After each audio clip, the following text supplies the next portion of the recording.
Hey guys, today I wanted to give you a video that wasn't an update on my free-to-play account. I just wanted to talk a little bit about uncommon champions and their role in the early game. Now, before I jump into that, I want to talk about what I mean by the early game, because I want to make sure that we're all on the same page here. So, in the game, your very first priority should be getting your starting champion to 6-star level 60.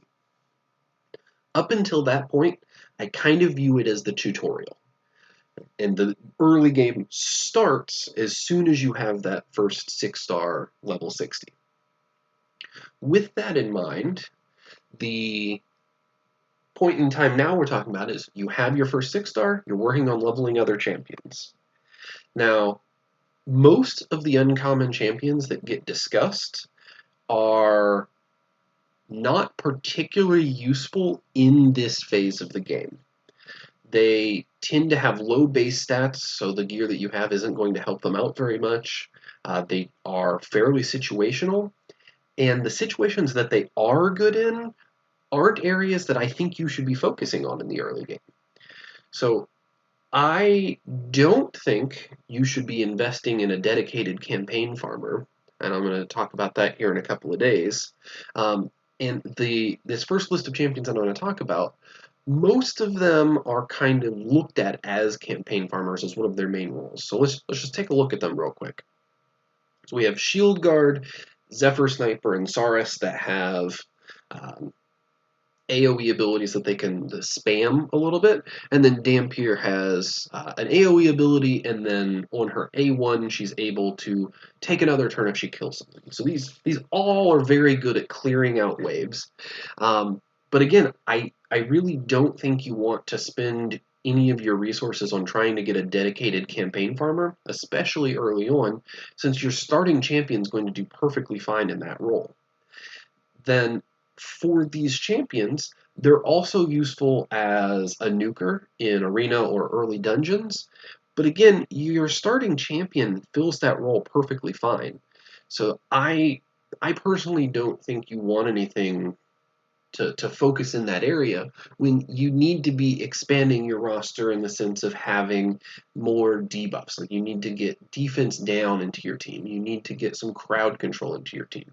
If you can get turn meter boosts, like these are all things that you want to focus on since your starting champion brings AoE damage and brings the ability to farm. You want to complement that with the other parts of a well-rounded team to bring in. Now, the other place that these champions are kind of used at, especially at lower levels of the dungeon, is Spider. These are all like fairly reasonable Spider champions for lower than 13 or so. But I really don't think you want to be spending any of your time and energy in Spider. So I don't see any reason to invest in any of these champions, especially in the early game. Now, once we are dealing with those particular champions, another champion that gets talked about a lot in terms of uncommons is Armiger. And actually, let's not open him up in here. Let's look at him where we can see his beautiful model a little bit better. He is in the Sacred Order.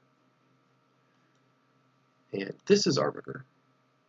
Alright, so he is a very good champion. Don't get me wrong.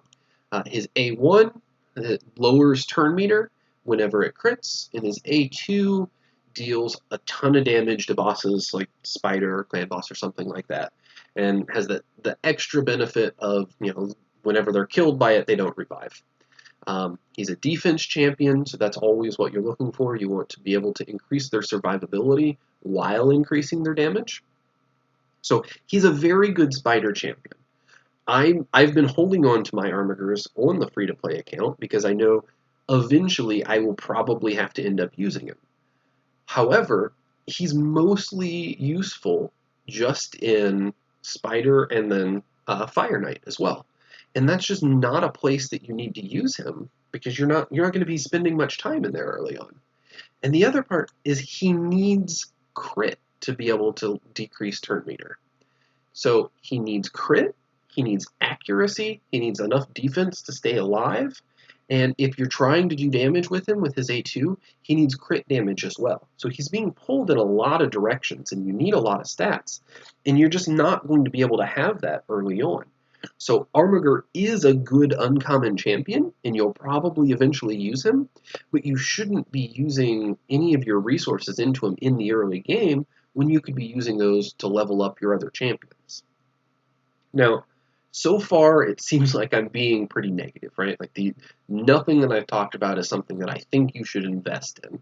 So let's actually talk about a champion that I think you should invest in most likely early on, and that's Outlaw Monk. Now, even myself, I got my Outlaw Monk up to 4-star level 40, used him for a while, or for a little while. Obviously, it hasn't been that long that I've had the account, but I used him in Clan Boss.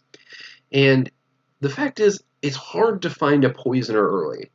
And that's a main reason that it's suggested that you start with Kale, because he does a lot of poison damage.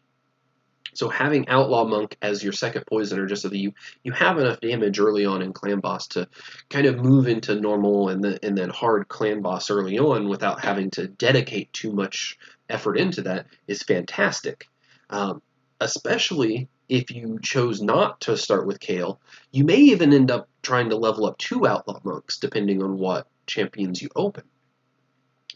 Now, I'm no longer using Outlaw Monk myself. I got him to 40, 4-star, used him for a week, possibly a week and a half, and then I opened Haruspex, so he has a little bit of poison, and then he has turn meter boost. So most of my damage is coming from Kale and the Clan Boss, so I've already gotten to the point where I've outgrown the usefulness of Outlaw Monk in my mind. But something to keep in mind is it's never a waste investing just leveling characters to 40. Because if you level a character to 40 4-star and you realize that you'll never use that character again, you can just rank it up to 5-star and use it as food as your other champions. So yeah, I spent some time and I leveled up Outlaw Monk, and I gave it some other Outlaw Monks to fully book the skills. But if we go back and look at it, I'm going to use it as food at some point, right? So it's going to be 5-star food, and it'll help me get my next 6-star. So none of those resources were wasted. Now, those are the only uncommon champions that really jump out to me as potentially worth investing in. Again, I don't think a campaign farmer is worth investing in. But if you really, really want one and you don't have something great other than your starter, then I think all four of these are perfectly reasonable for that role. I personally would probably use Shield Guard or Saurus.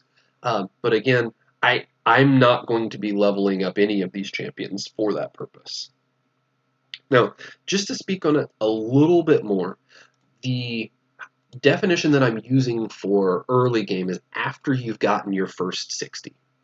Before that point, there's not a problem at all in leveling those types of characters up to 20 or 30 or even 40. Myself, I got a Saurus up to 40 and 4-stars, and that helped me progress in the campaign until I could get to a point that was easy for Kale to farm and get levels.